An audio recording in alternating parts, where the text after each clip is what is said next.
اعوذ باللہ من الشیطان الرجیم بسم اللہ الرحمن الرحیم رب اشرح لی صدری ویسر لی امری واحلل عقدۃ من لسانی یفقهوا قولی رب زدنی علما رب زدنی علما رب زدنی علما آمین۔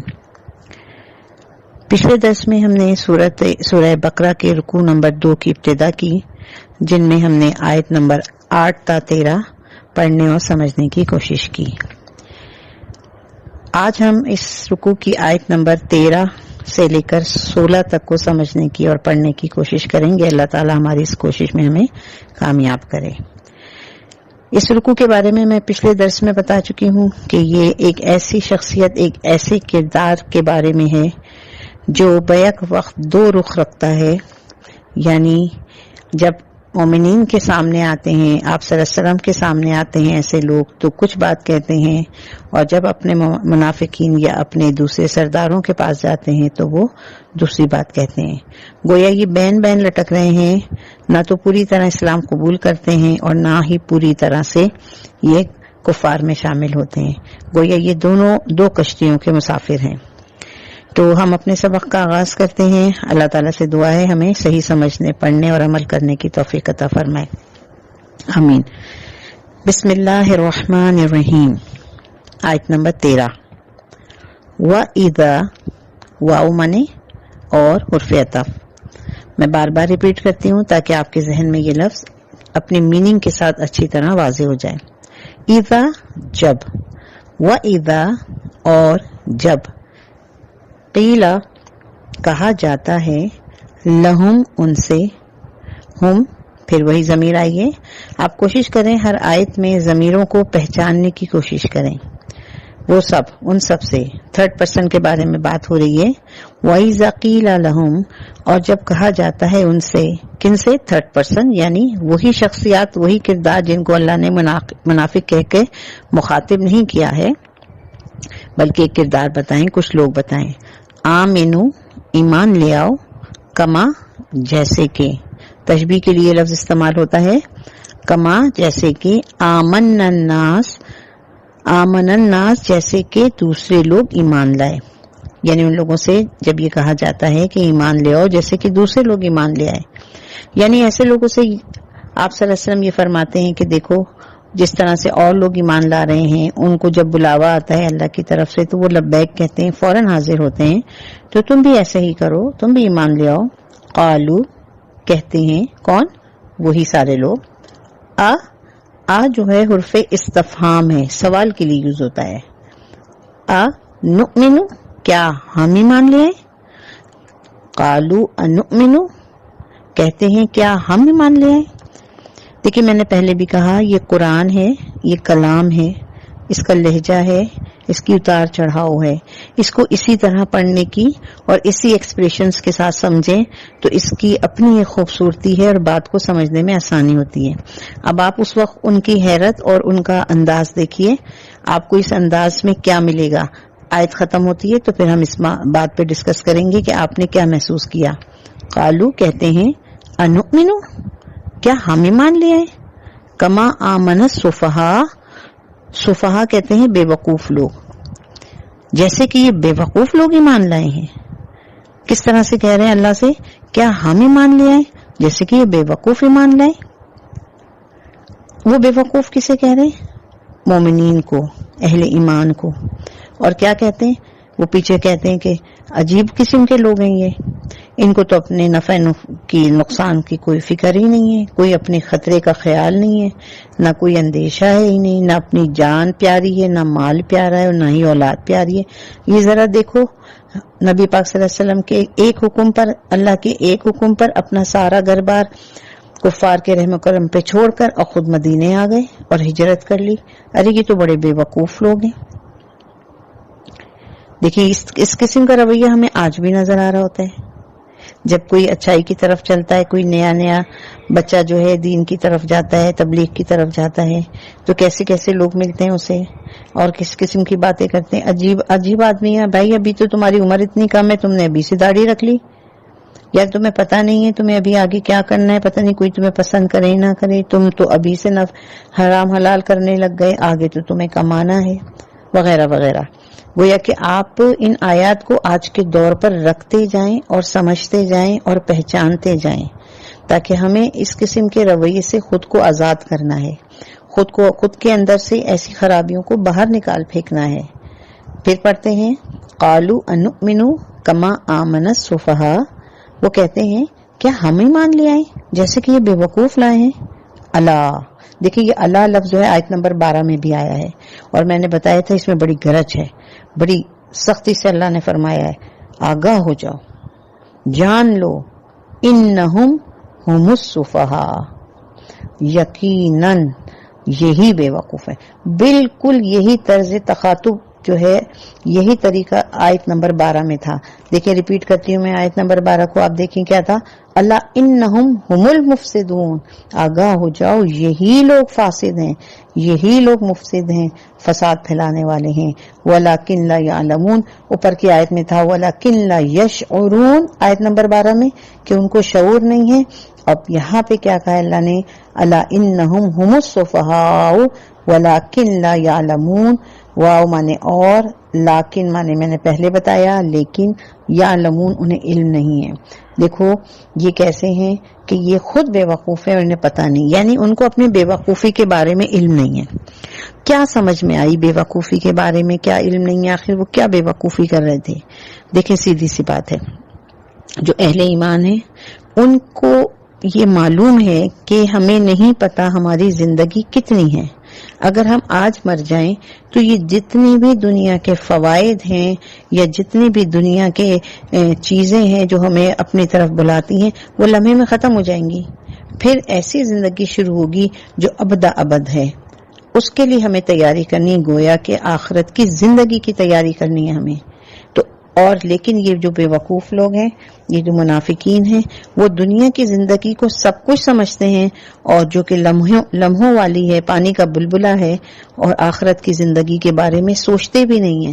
تو آپ بتائیے کہ اصل میں بے وقوف کون ہوا؟ یقیناً بے وقوف وہ منافقین ہوئے، وہ منافقین ہوئے۔ دیکھیں آج بھی ہم دیکھیں، آج کی زندگی میں ہم اپنے آپ کو ان آیات کی روح سے دیکھیں تو ہم کتنی محنت کرتے ہیں۔ ایک شخص ہے وہ اتنی محنت کرتا ہے، کیا کرتا ہے، حرام حلال جو ملا اس کو کمایا، کمانے کے بعد اپنے لیے ایک بڑی عالیشان کوٹھی کھڑی کی، بڑی سی گاڑی کر لی، پتہ ہی نہیں چلا کب اٹیک ہوا اور 2 منٹ نہیں لگے اور اللہ کے پاس پہنچ گیا۔ تو یہ جو بڑی سی گاڑی تھی، یہ جو حرام کھایا تھا، جو سود کا پیسہ کھایا تھا، جو یہ چیزیں کھائی تھیں، وہ کہاں گئی؟ دنیا میں رہ گئی۔ تو اصل نقصان کیا ہوا؟ یہی نقصان ہوا کہ آخرت کے لیے کوئی تیاری نہیں کی تھی۔ آیت نمبر 14، وَإِذَا، واو مانے اور، اذا مانے جب، لَقُوا الَّذِينَ، لقو لقا سے نکلا ہے، لقا کا مطلب ہوتا ہے ملاقات کرنا، لَقُوا الَّذِينَ آمَنُوا، اور جب یہ لوگ ملتے ہیں، ملاقات کرتے ہیں ایمان والوں سے، اہل ایمان سے، قالو تو کہتے ہیں آمنا، ہم ایمان لے آئے۔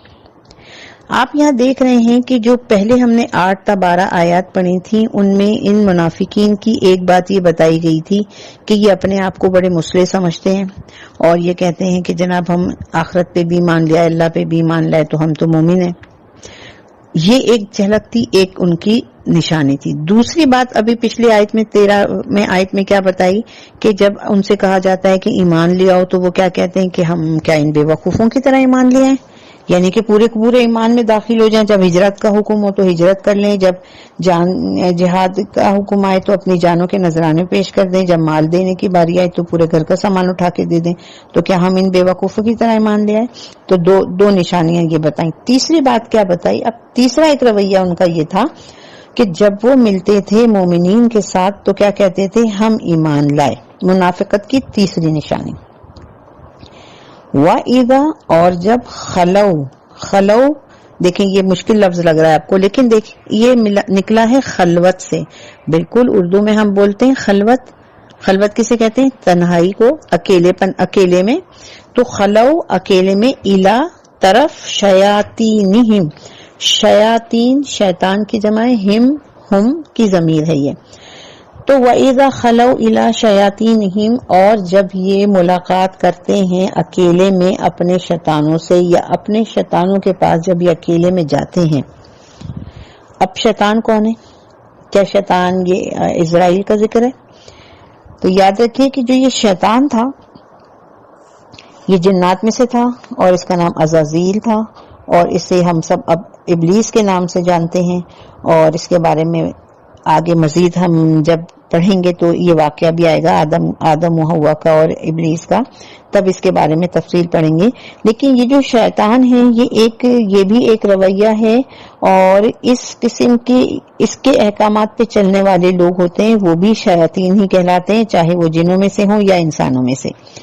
تو یہاں پہ اس زیر نظر آیت میں یہاں مراد اس سے یہود علماء بھی ہو سکتے ہیں اور منافقین بھی، یعنی دونوں کی طرف اشارہ ہو رہا ہے۔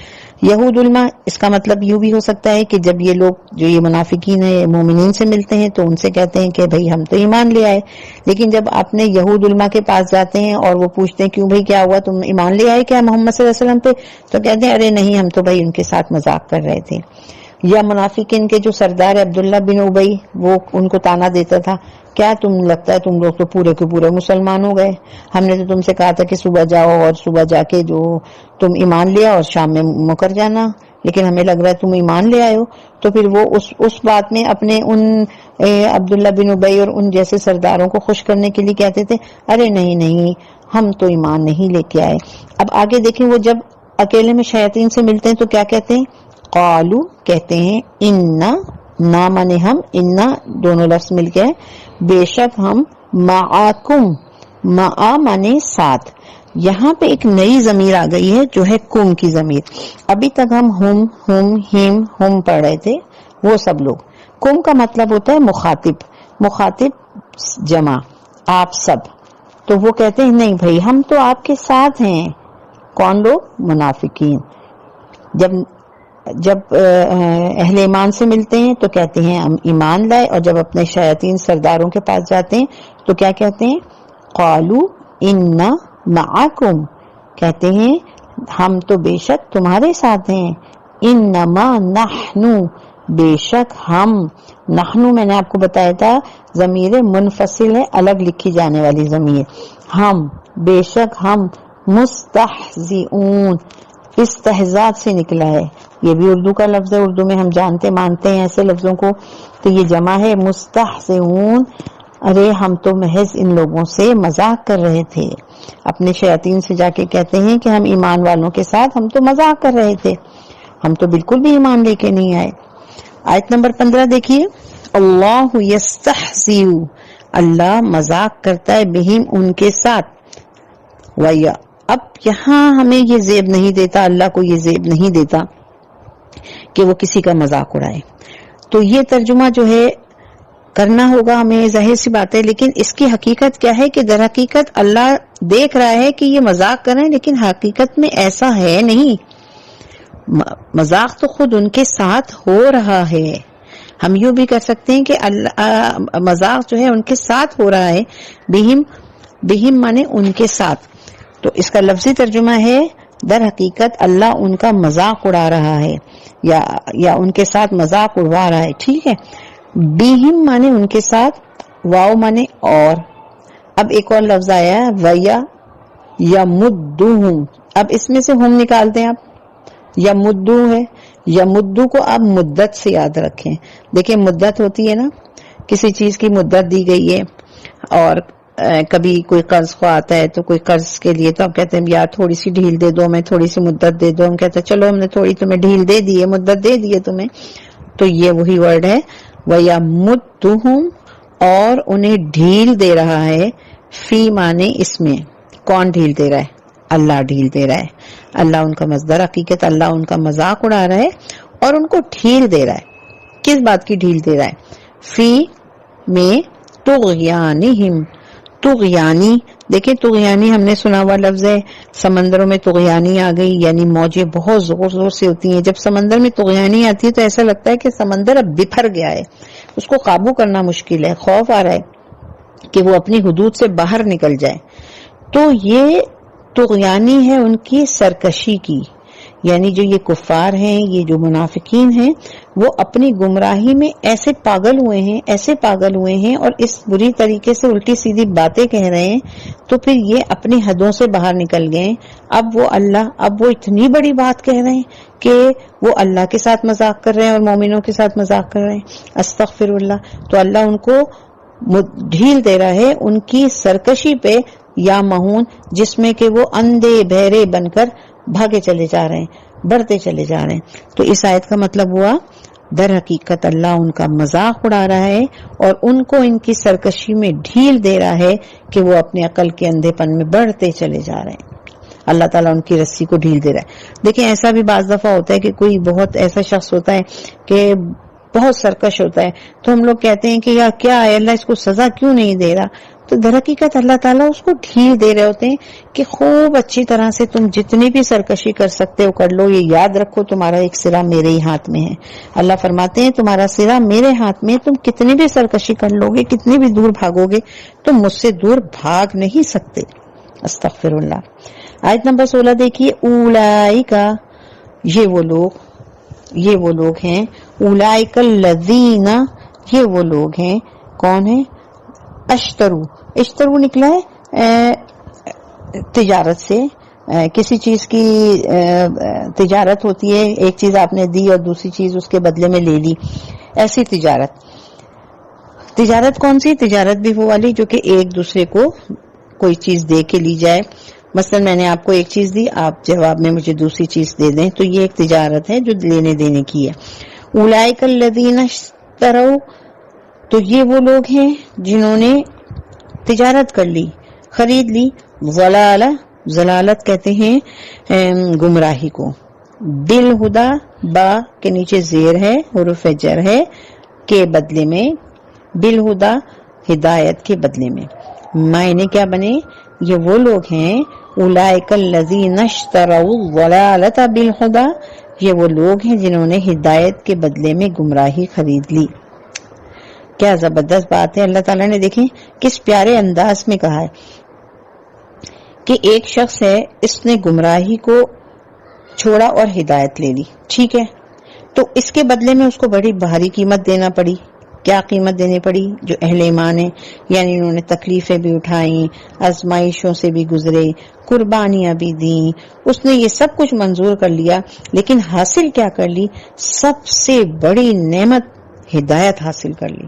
گویا کہ ہدایت جب حاصل کرنی ہوتی ہے تو کچھ قربانیاں بھی دینی پڑتی ہیں، کچھ آزمائشوں سے بھی گزرنا پڑتا ہے. یہ تو ایک اہل ایمان کا نقشہ ہے. دوسرا ایک شخص ایسا ہے کہ جس نے ہدایت دے دی، یعنی اس کے پاس اس کو ہر بات پتہ چل گئی، آخرت کے بارے میں علم ہو گیا، اس کو اچھی بری معلوم ہو گیا، اس کو جہنم اور جنت کے بارے میں سب پتہ چل گیا، پہنچ گئی اس کے پاس نبی پاک صلی اللہ علیہ وسلم کے ذریعے ہدایت. لیکن اس نے کیا کیا؟ اس سب کے باوجود اس نے اتنا گھاٹے کا سودا کیا کہ اس ہدایت کو ٹھوکر ماری اور ضلالت اور گمراہی کو لے لیا. تو یہ دیکھیں کتنا گھاٹے کا اس نے سودا کیا، کس قدر گھاٹے کی بات کی. فما ربحت، سو بالکل یقیناً ربحت، جو تجارت تھی، تجارت ہوں، تو یہ تجارت جو ہے اس کے بالکل کام نہیں آئی، بالکل نفع بخش نہیں ہوئی. ما مانے نہیں ہوتا ہے، فا مانے سو، اس لیے یا پس. فما ربحت تجارتہم، تو اس لیے یہ تجارت اس کے کسی کام نہیں آئی. وما، اور نہیں، کانو مہتدین، اور وہ اب ہدایت پانے والے نہیں ہیں. ماں کا مطلب ہے حرف نفی ہے، یعنی نہیں کے معنوں میں آتا ہے. وما کانوا مہتدین، اور وہ اب ہدایت پانے والے نہیں ہیں. ظاہر سی بات ہے انہوں نے اپنے ہاتھوں سے ہدایت دے کے گمراہی خرید لی، اب ان کے پاس کیا بچا؟ اب کیا وہ واپس ہدایت پہ آنے والے؟ اب قطعی ہدایت پہ آنے والے نہیں، یہ حتمی فیصلہ کر دیا. دوبارہ اس آیت کا ایک دفعہ ترجمہ کر کے ہم تھوڑی سی آج کی روشنی میں اس آیت کو دیکھتے ہیں. اولئک الذین اشتروا الضلالۃ بالہدی، یہ وہ لوگ ہیں جنہوں نے ہدایت کے بدلے گمراہی خرید لی. وما ربحت تجارتہم وما کانوا مہتدین، سو انہیں کوئی فائدہ نہیں پہنچایا اس تجارت نے، اور وہ اب کبھی بھی ہدایت پانے والے نہیں ہوں گے. تو یہاں یاد رکھیے کہ ایک نقطہ ہمیں یہ بھی سمجھ میں آیا کہ جب بھی ہمیں ہدایت ملتی ہے یا ہم ہدایت کے لیے کوشش کرتے ہیں تو وہ بڑی آسانی سے نہیں ملتی. اس کے لیے ہمیں بڑی محنتیں کرنی پڑتی ہیں، نہ صرف دنیاوی بھی، جسمانی، بلکہ جانی اور بلکہ مالی بھی. ہر لحاظ سے ہمیں اس کے لیے محنت کرنی پڑتی ہے، اور اسی محنت کے نتیجے میں ہمیں پھر یہ تجارت حاصل ہوتی ہے یا نفع حاصل ہوتا ہے. تو دیکھیے یہاں پہ ان 4 آیتوں میں، اور بلکہ آیت نمبر 8 سے 16 تک میں ہم نے منافقین کے 3 مین رویے دیکھے.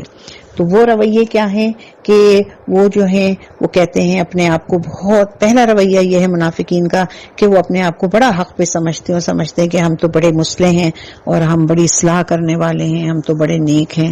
اور دوسرا رویہ کیا ہے کہ جب ان سے کہا جاتا ہے ایمان لاؤ تو کہتے ہیں کہ کیا ہم ان بے وقوفوں کی طرح ایمان لے آئیں، عجیب بات کہہ رہے ہیں. اور تیسرا رویہ ان کا یہ ہے کہ اگر ان سے جب بہت انسسٹ کیا جائے، کہا جائے کہ ایمان لے آؤ، تو سامنے جو ہے اہل ایمان کے کہہ دیتے ہیں کہ ہاں ہم ایمان لے آئے، لیکن جب اپنے ساتھیوں میں جاتے ہیں، کفار میں جاتے ہیں، منافقین میں جاتے ہیں، تو وہاں جا کے کہتے ہیں کہ نہیں بھائی ہم تو ان کے ساتھ مذاق کر رہے تھے، ہم تو کوئی ایمان نہیں لے کے آئے. تو یہ 3 قسم کے رویے اب تک ہم نے دیکھے منافقین کے، اور یہ یاد رکھیے یہی قسم کے رویے ہمیں آج کی زندگی میں بھی اپنے ارد گرد بھی ملتے ہیں. سب سے پہلے ہمیں کوشش یہ کرنی چاہیے کہ ہم اپنے اندر سے اگر ان 3 رویوں میں سے کوئی ایک معمولی جھلک بھی ہے تو اس کو اپنے اندر سے نکالنے کی کوشش کریں اور بھرپور کوشش کریں. یہ ہے جہاد بالنفس، اور یہ جہاد کریں. اور یہاں پہ آج ان اسباق کو پڑھنے کے بعد اپنے دل میں یہ عہد کریں مجھ سمیت کہ اللہ تعالیٰ اگر ہمارے دل میں کوئی ایسی اتنی سی کوئی خرابی بھی ہے تو وہ ہم اس پہ پوری کوشش کے ساتھ اس کو نکالنے کی اپنے اندر سے کوشش کریں گے. اللہ آپ ہمارا ساتھ دیجئے اور ہمیں توفیق دیجئے کہ ہم اپنی تمام خرابیوں کو اپنے اندر سے نکال دیں. صدق اللہ العظیم. السلام علیکم.